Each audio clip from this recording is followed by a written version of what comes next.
നായയുടെ സ്നേഹത്തിൽ നമുക്ക് ആർക്കും സംശയമൊന്നുമില്ല. എന്നാൽ അതിനപ്പുറം ചിലത് ഗവേഷകർ പറയുന്നുണ്ട്.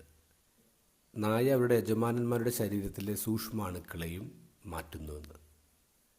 ടോക്കിയോയിൽ 12 മുതൽ 14 വയസ്സുള്ള 341 കുട്ടികളെ ഗവേഷകർ പഠിച്ചപ്പോൾ നായ്ക്കളുള്ളവർ കൂടുതൽ സന്തുഷ്ടരായി കാണപ്പെട്ടു.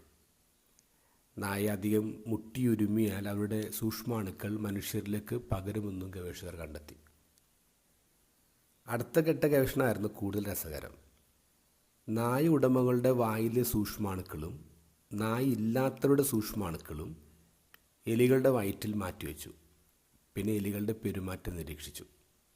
നായ ഉടമകളുടെ സൂക്ഷ്മാണുക്കളെ കിട്ടിയ എലികൾ കൂടുതൽ കരുണ കാട്ടി മറ്റെലികളെ സഹായിക്കാനും ശ്രമിക്കുന്നതായി കണ്ടെത്തി. പഠനം ഒരു ലളിത സന്ദേശം നൽകുന്നു.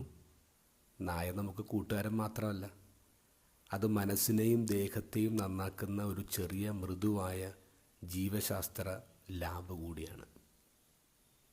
ഒരു നായയുടെ ശരീരത്തെ സൂക്ഷ്മാണുക്കൾ വരെ മനുഷ്യ ശരീരത്തിലെ സൂക്ഷ്മാണുക്കളെ മാറ്റുന്നുവെന്നുള്ളത് നമ്മൾ ശ്രദ്ധിക്കണം.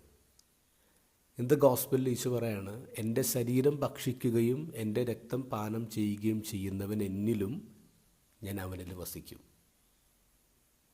ഈശോ തന്നെയാണ് നമ്മൾ ഈശോയുടെ ശരീരം കഴിക്കുമ്പോൾ നമ്മളിൽ വസിക്കേണ്ടത്. നമ്മൾ ഈശോയുടെ ശരീരത്തിലെ സൂക്ഷ്മാണുക്കളെയല്ല സ്വീകരിക്കുന്നത്, ഈശോയുടെ ശരീരം മുഴുവനായിട്ട് തിന്നുന്ന ആൾക്കാരാണ്. അപ്പോൾ ഈശോയുടെ ശരീരം നമ്മുടെ ശരീരത്തിലെ ജീവാണുക്കളെ മാറ്റണ്ടേ, നമ്മുടെ ജീവിതത്തെ മാറ്റണ്ടേ? എത്ര നാളായി നമ്മൾ ഈശോയെ തിന്നാൻ തുടങ്ങിയിട്ട്? നമ്മൾ ഈശോ ആയിട്ട് മാറിയോ?